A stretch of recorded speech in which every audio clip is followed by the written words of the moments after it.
معزز سامعین کرام اور میرے پیارے اسلامی بھائیوں اور بہنوں، دین قویم کی ایک نئی ویڈیو میں آپ کو خوش آمدید۔ آج ہم آپ کو ایک ایسا واقعہ بتانے جا رہے ہیں جس کو سن کے آپ کے رونگٹے کھڑے ہو جائیں گے اور آپ سوچنے پر مجبور ہو جائیے گا۔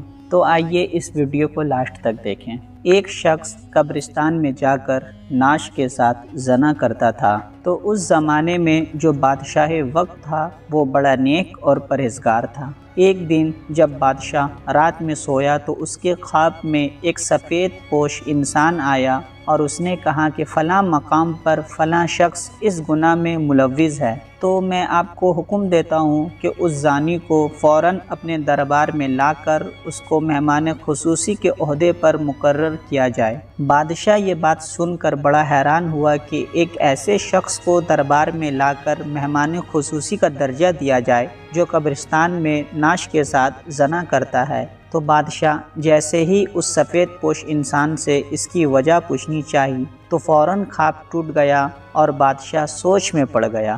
بہرحال اگلے دن صبح بادشاہ نے اپنے سپاہیوں کو قبرستان بھیجا، تو جیسے ہی سپاہی وہاں پر پہنچے تو وہ شخص وہیں پر موجود تھا۔ سپاہیوں کو دیکھ کے وہ شخص بوکھلا گیا اور اسے یقین ہو گیا کہ اس کی موت کا وقت آ گیا ہے۔ سپاہیوں نے اسے بادشاہ کے سامنے حاضر کیا تو بادشاہ نے اسے اس کا گناہ سنایا اور کہا کہ آج سے تم میرے مہمان خاص ہو۔ تو یہ شخص بھی بڑا تعجب کیا کہ میں اتنا بڑا گناہ کیا اور اس کے بدلے میں مجھے اتنا بڑا عہدہ مل رہا ہے۔ دوسری رات بادشاہ کو خواب میں پھر وہی سفید پوش انسان نظر آیا، تو بادشاہ نے فوراً اس سفید پوش انسان سے اس کی وجہ پوچھی کہ ایک زانی کے ساتھ ایسا سلوک کرنے کو کیوں کہا آپ نے؟ تو سفید پوش انسان نے کہا، اللہ کو اس کا گناہ سخت ناپسند آیا، چونکہ اس کی موت کا وقت نہیں آیا تھا، اس لیے تم سے کہا گیا کہ اس کو اپنا خاص بنا لو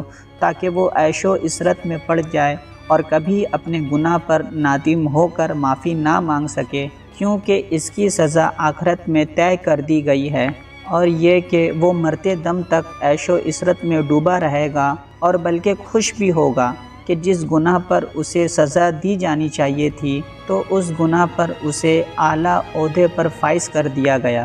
پھر جیسے ہی اس کا موت کا وقت آئے گا تو اسے توبہ نصیب نہ ہوگا اور وہ گناہ میں ملوث ہو کے مرے گا۔ میرے عزیز، اس واقعہ سے ہمیں پتہ چلا کہ جب گناہوں پر آسانی ملنے لگے تو سمجھ جانا کہ آخرت خراب ہو گئی ہے اور توبہ کی توفیق چھین لی گئی ہے، کیونکہ آج ہم اتنے بڑے بڑے گناہ میں ملوث ہیں پھر بھی اللہ تبارک و تعالی ہمیں سزا نہیں دے رہا ہے۔ تو اس کی وجہ یہی ہے کہ ہم سے توبہ کی توفیق چھین لی گئی ہے۔ اللہ تبارک و تعالی ہمیں گناہوں سے بچنے اور توبہ کرنے کی توفیق عطا فرمائے۔ اگر آپ کو ہماری یہ ویڈیو پسند آئے تو چینل کو سبسکرائب کریں اور اس ویڈیو کو زیادہ سے زیادہ شیئر کریں تاکہ لوگوں تک دین اسلام کی صحیح معلومات حاصل ہو۔